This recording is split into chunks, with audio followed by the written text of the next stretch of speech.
We go green at Spa. The pole sitter leads down into the first corner, the red Ferrari of Niklas Nielsen. And there is no contact in La Source, but one of the Toyotas being jumped by the first of the Aston Martins. A bunch of four cars side by side. That's the 20 BMW and both Penske Porsche Motorsport cars. It is Ferrari 1, 2, 3 as they hop the curbs at Rédillon. And then the 15 BMW, look at the Cadillac, number 12.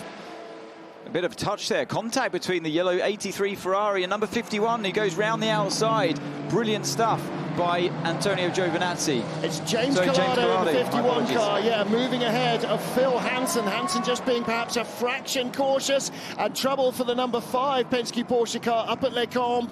Clearly a little bit of contact in that four-car melee going into the braking area. So that was an important pass there for Collado. Can he have the speed to match Niklas Nielsen, who looks like he's making a breakaway here down towards Pouhon? And under pressure, Phil Hansen for Loic Duval for that third place. The Peugeot pretty rampant at the start here, 94 in the mix. Mike Conway in the number 7 Toyota. That's the view of the back of his car. And one of the Aston Martins did actually overtake the Toyota up the Kenmore Straight, so Toyota already displaced them before or on the exit of turn 9. Yeah, so Toyota's back up to where they started, 15th and 16th, and 17th and 18th in class are the Astons. In fact, they're not. They've all moved up because of that spin for Julian Andlauer in the number 5 Porsche. We'll take a look at that as the field streams down the hill. I'll tell you that Andlauer has recovered, is now ahead of the GT field, trying to get back onto this fast-moving train. It's a long way back, though. Alex Riberas with full tanks and that big V12 behind him, having to just breathe off the throttle as they come through the hill. There is our leader in LMGT3. It is still the red car of Arnaud Robin, the Lexus, and the Mustang second and third. Bernardo Souza ahead of the similar car of Stefano Gattuso.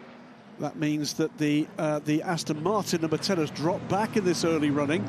Both the Mustangs moving forward as the 10 drops back into this pack. Yeah, the number 10 Aston Martin is the one with the green nose highlights.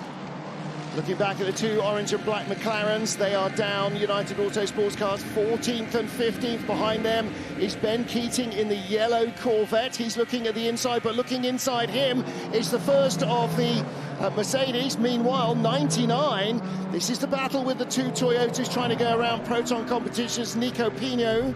Yeah, Mike Conway finds his way through in car number 7 round the outside, similar to the move of Collado on Hansen the lap before. So, yeah, overtaking is possible. It's on for the Toyotas, isn't it, versus the Porsche platform at least. Watch this. I think second viewing of the first lap at Eau Rouge Radion might open some eyes. There seemed to be some very close contention there. The car's taking some very odd lines indeed. Let's listen to what's going on the number 8 Toyota with Brendan Hartley. Tango 9-6 when you can, Brendan. Tango 9-6. Locked. There's the first of the Corvettes, the yellow and black car. That's car number 81. And that is currently running in 12th place. Behind is the pink Porsche, the Iron Dames Porsche of Celia Martin. So Tom van Rompuy has got by that Porsche at the top of the hill. And further down at the bottom of the shot, you could just see the number 10 Aston Martin. That's Derek de Boer with Ryan Hardwick's bright turquoise Porsche right behind him. A battle there at the tail end of the top 10. We ride on board with Hardwick here through turn 12. Just looking back at the 2 McLarens, it was James Cottingham earlier on round turn 19. Tried to go around outside of his teammate. Didn't make it work that lap, but he's right on the tail of the sister car, as you can see here, the 2 orange McLarens. Yeah, 2 McLarens very close together here. They're saying they're lacking a little bit of top-end speed. Ryan Hardwick, winner last time out. Talked to him this morning. He said that was a big surprise. Now, here's the battle. 15 BMW, Kevin Magnussen. Right behind him, this battle for 6th position is Will Stevens in the number 12 gold-nosed Cadillac. Yeah, Will Stevens looking pretty racy here, isn't he, against the soft shod tyres of Kevin Magnussen in car 15. The fastest lap of the race this early on goes to the recovering Julian Andlauer. He's closed a 6-second gap to the second Aston Martins down to 4. It's a 2:04.109 just a few thousandths quicker than Nick Nielsen's race-leading time right now. BMW looks like it's, sorry Martin, the BMW looks like it's got pretty good straight line speed actually compared to the Cadillac. That's going to make Will Stevens' job a little bit more tricky to get by, but he certainly looks like he's got the speed per lap. It's just using the speed of the car to get by where he can. But that's a tricky overtake compared to the likes of the Toyota's versus the Porsche that we saw before. Mustang looking to see whether or not there's an opportunity to take the lead here. Yeah, the two cars, white front and blue back. That is car number 77, Bernardo Souza. The blue front and the white back, that is his teammate, Stefano Gattuso. And the Iron Dame, Celia Martin, under pressure from 31 BMW for 12th place. Yasser Shaheen. Let's take a look at the start in LMGT3. Watch the green and yellow Aston Martin. Did not make an alacrity getaway. That was really slow, picking up the throttle there from Derek de Boer, and got out-dragged by the second of the Mustangs right down into turn one. I think I've just spotted why it is the 85's team manager is being called for race control. That car did not look like it made the start across the grid hatchings. It was right over to the pit wall in the hands of Celia Martin, and I think there might be a problem coming to the 85. Battle between the two Mustangs. Or the Mustang and the Lexus in front. The other Mustang just out beside us, looking back from the Lexus, our pole-sitting car. So the Aston Martin, number 10 on the outside. Derek de Boer having just breathed off the throttle anti to avoid running wide into the gravel. Yeah, but definitely caught napping, wasn't he, on the start there? Was that contact as well just before? Oh, the Mustang very close. But yeah, definitely caught napping at the start there.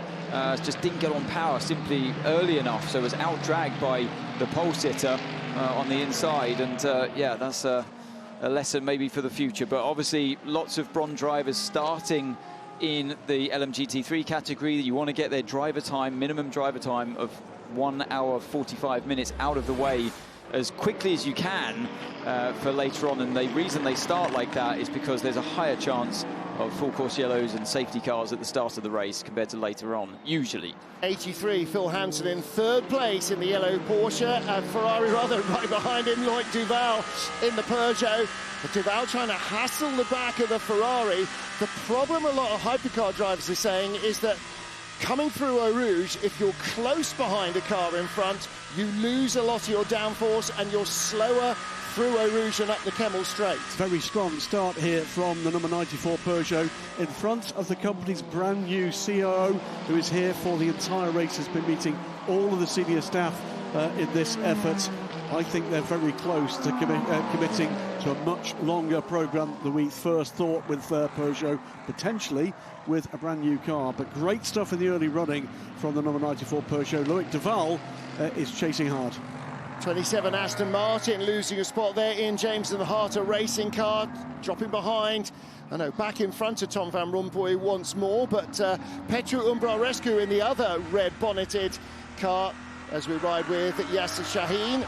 All over the back of Celia Martin. Martin is being investigated for start procedures, i.e. not running through the grid hatchings. It's only her third start in the World Endurance Championship. She may not be quite as familiar with that regulation as required. Ferrari 1, 2, 3, Peugeot, Alpine, BMW and Cadillac the pursuing pack.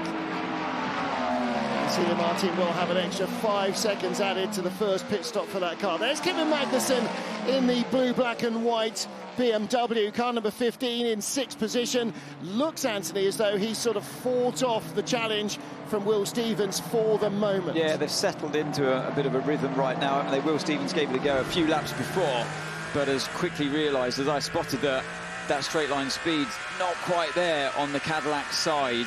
And we saw a similar thing, didn't we, play out in Imola. The car looks more competitive in terms of lap times that they can produce, but it's where the car is delivering the lap time, and it doesn't look like that's in a straight line. So it could be more of a problem for them working their way through the field today. A good run out of